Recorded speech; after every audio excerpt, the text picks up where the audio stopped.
Hey there, Byte fans! I'm back from Melbourne. Ta-da! The trip was absolutely amazing. But as you can probably hear, I am currently sick. It's in the last stages though, so you don't have to worry about me like infecting you or anything. It's just general cold. So anyway, but let me run you through how the Melbourne trip went. So Wednesday we left bright and early at about 5:30 AM. We then drove to work, picked up the trailers, and then once we had the trailers we started driving. And we drove, and we drove, and we drove some more until we got to the town of Seymour, where we stopped and stayed in an okay motel. It wasn't great, but it was good. It was a a room for the night, roof over your head and so on. So no, it was good. Alright. I was in a room with Michael, David and Tammy. David and Tammy had their own sort of like cut off section. There's like a brick wall between it. So that was good. So then after that we went out to dinner with everyone. So that was Roger, Bev, me, Tammy, Michael and David. We all went out, and let me tell you this: if you haven't been to Melbourne and have lived in Sydney your whole life, and you pay, let's say, $16 for a meal, right? You normally expect the meal to be about this big, right? In Melbourne, it's more like that big, right? It was huge quantities of food, and for most of the meals where we ate out, I couldn't actually finish them because they're so big. Right? But I enjoyed the food nonetheless. Excuse me. So yes. Anyway, then after dinner we went back to the motel room, and David and I played on his Xbox One, which he'd brought along. We played on that for a couple of hours. I think we played Diablo for a while. So yeah, we played that, and then after we were done, we went to bed. I was awake most of the night because both David and Tammy snore. And this is not like, your quiet snoring. This is like snoring in... How can I put it? Best way to describe it is, imagine a freight train going up a very, very steep hill, and that's the kind of noise it makes when they snore. Right? It is unbelievable. Right? And I was so happy when we got to our main hotel that Michael and I had a room to ourselves, because I didn't have to listen to that all night long. Because that night I was awake the entire time. Right? So with the cold and having to virtually be up all night long, that was not good the next day. I was really out of it because I was tired and super sick and yuck. Anyway, so then it was off to Melbourne itself, right? Because like I said, we stopped in Seymour, so that's like an hour away from Melbourne. So we drove in, right? While we were there, we stopped at a miniature railway club called the Steam Locomotive Society of Victoria. It's a pretty nice track. It's in a small area, but it's still a decent run if you go around it. The reason we'd actually stopped there was because they were trying to sell us or give us one of their gantries. This big one right here, and when Roger looked at it, he's like, oh, that's a lot bigger than what I expected. So it would be really hard to take home, even if we cut it into several pieces. So then they pointed us in the direction of this other little one which they had, and they said, well, we got to get rid of this too, would you like that one instead? And we virtually said yes on the spot. So they said, no problem, we'll cut it off, and we'll try and have it ready for when you go back to Sydney, which is good. Alright, so yes, then Then we went back to the hotel, and we got our own rooms, which was so nice. As soon as we walked in the door, because there was a double bed and a single bed, Michael said to me, he goes, "So, which bed do you want?" And I said, "Well, the double one," thinking, that I'd won my argument because that's the one that I picked. And he said, "Well, that's fine, because I'll take the single bed, which won't move because it's not on rollers." Right, which annoyed me a little bit, but not too much, because it didn't really matter. A bed's a bed, and I was happier with the extra space. So yeah, and also with the fact that at night Michael doesn't snore at all. At all. It was so good. Could actually sleep. So then on Friday we had a late start, because you could only get into the actual exhibition hall at 12 midday. Right, they wouldn't open it any earlier, so we had to go in then. Right, once we were there and were setting up, it took only about 4 hours to set up, which was pretty good. Right, which means that we're slowly getting better at it. And then after that, we got back to the hotel, and then we told everybody we're going into the city of Melbourne. Tammy asked if she could come along, and we didn't mind, right, because where we are was I think the town is called Sandown, or somewhere close to that. Dandenong, yeah, I think it's Dandenong, and that's like a half hour outside of Melbourne, right? So yes, it's still in the general area, but it's half an hour away. So we had to take a train in, and we found that once we got to the station, they don't actually use the Opal card system like we do here in Sydney. So we actually had to buy the Victorian equivalent, right, which was fine.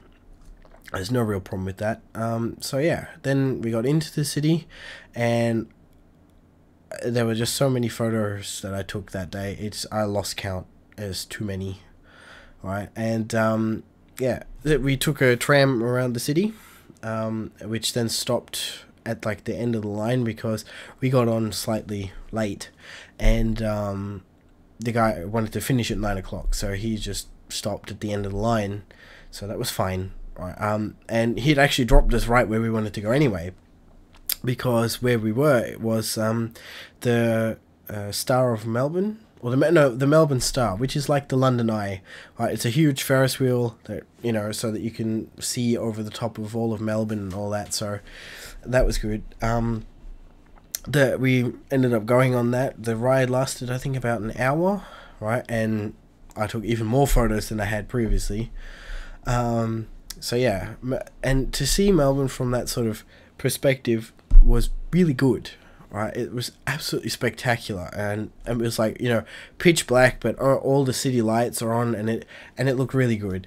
By the time we got to the top, we actually looked down. There was like a little, well, to us, right? But they had like your normal train, moving back and coupling up to some carriages, right? And it seriously looked like a little N-scale layout in front of you when you're in at the top of this Ferris wheel looking down. It was like a little tiny N-scale layout with this little tiny train going up and coupling up. It was so cool.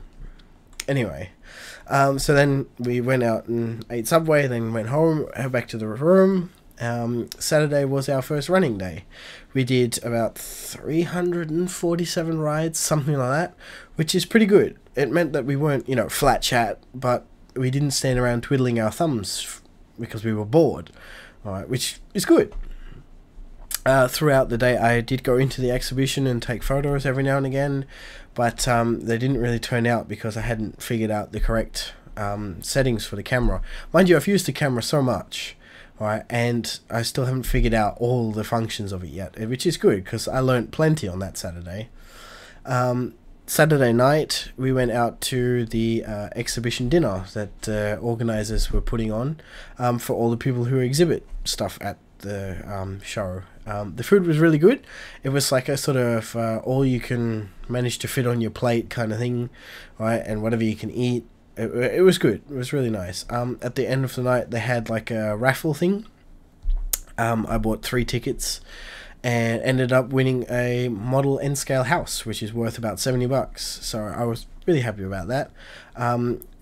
Michael won a little die-cast Thomas the Tank Engine toy, and Roger, he got the best one, which was like a $370 tram HO size set thing, and that was really cool. And he was very impressed with that. Then Sunday, yet again, another running day. We did way over 450 rides, so we worked much harder that day. I still managed to get away for a little bit to go and take more photos, right, now that I'd actually figured out how to use the camera in these particular light conditions, because I found when you go to model railway exhibitions, they don't provide you with enough light. It's just enough light for us to see it nicely, but for a camera it's very difficult because the light is so dim and it can't take photos correctly. So I'd managed to now figure out the settings to use, so I got more pictures, which was nice. Then after we'd finished work, we headed off to a place called Diamond Valley, which is a 7.25 railway, and they run really, really big trains on there. And when I say really big, I mean they are 10 times the size of what we have, and can pull 10 times as much, right? And it was incredible, their railway. The ride we went on lasted about 15 minutes.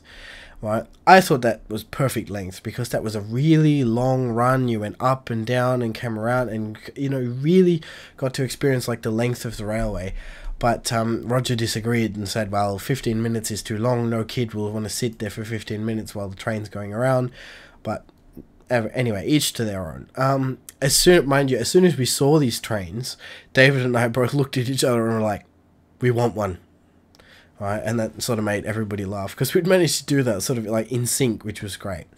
Then we also got taken on a tour of all the workshops and everything, so like how they build their track, because it's not how we do it. It's actually done with extruded rail, which is the rail which sort of goes like that, right? And they actually get that out of mines from China or here in Australia or something like that. And yeah, so they use that instead. So it's done completely differently, but it looks amazing, right? And I really did enjoy that. The shame was that they couldn't run any steam trains because one, most of them were in for repair, and two, they had a total fire ban, so they weren't allowed to use any steam trains, which was fine. Monday was our last exhibition day. We made, I think, 429 rides, somewhere there, and it was while it was quiet, I went back inside, took more photos and more photos and more photos to make sure that I got everything that I wanted, so that I covered everything. And then after that, Michael and I, after that, we started packing up, right? And it took us 2 hours to pack up, or I think, or maybe just over 2 hours to pack up, yeah, right, which is really, really fast, right? Considering the 4-hour put down, it took 2 hours to pack up. That's pretty good.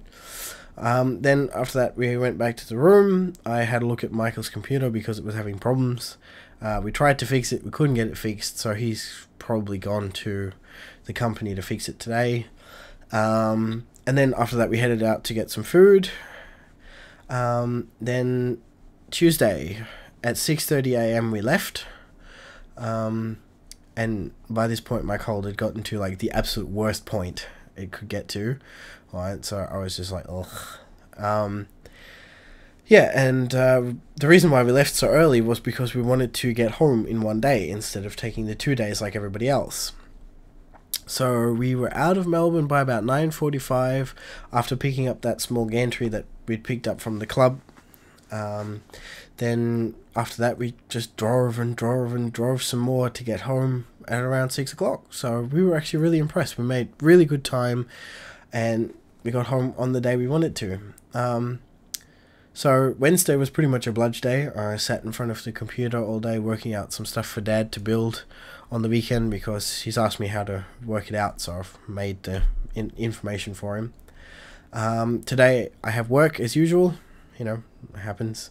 And then after work, I come home, get changed, and then I'm out to dinner with Sandra, Michael, Danny, and Mel, because it's both Michael and Mel's birthdays. Mel had her birthday sort of halfway through last week, but Michael's birthday is today. So yeah, that's good. Anyway, so then on Friday, Sandra and I will be hanging out with Lana, because we haven't seen her for like a week, and that should be lots of fun, hopefully.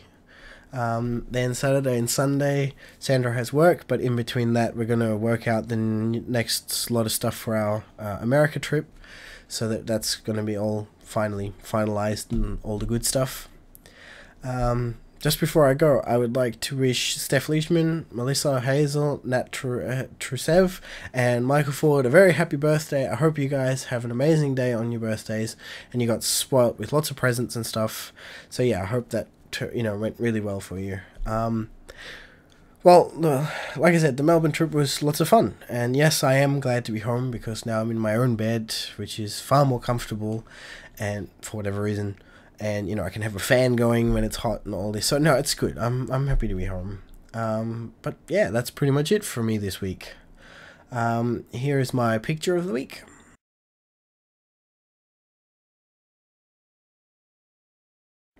Here is my video of the week.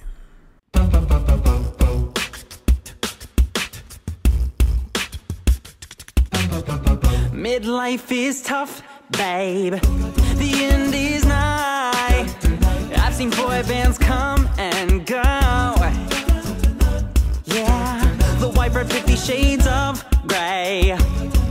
Cause I couldn't believe she left me like that.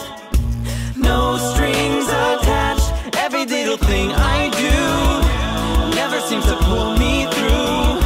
Depression made my marriage break up, and my Porsche won't make love. Never got my GED or a guest spot on Glee since I turned 43. Oh no, oh no, oh. You're insecure, feel like a bore. I've got a hunch, we know what you'll adore. It's time to seize with one disease. We'll burn you up hotter than 98 degrees. Cold corporate suits in the room can smell it. Simon says we're brand new. A horde of girls through my Daytown and empty well after they threatened to drown me in styling gel. This band's been grown from the help of my cloning cells. They all know, they all know we're beautiful. Songs manufactured so carefully. Flip up my hair, I cure cancer and heart disease. Me, me, me, me, me, me, me, me, me, me, me. We all know, we all know we're beautiful. That's what makes you buy us. I got so old, just rolling in Mickey Gold, but I lost control, and I'm ready to smoke a bowl. Big Disney's digging for treasure. Took my youth as a financial endeavor, but my pure fingers ready for pleasure. So I'm breaking up with you, Disney, and lighten up with Team Miley. Yeah, your one desire make us retire. Don't care how hard you pray, Backstreet is here to stay. Sex appeal, it's our 6 or 7 comeback. One's a steal, one guy still has a 6-pack. Let's get real, calling Nips and Tyler Oakley. Backstreet is here to stay. Your mom.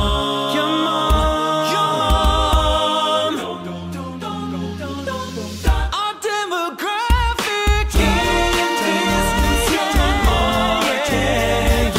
Your mom is our target. Doing with the new kids, boy band of day. 'Cause Backstreet is here to stay. Yeah, boy bands are here to stay. Okay guys, stay awesome, don't get sick, and I will see you next week. Kevin out.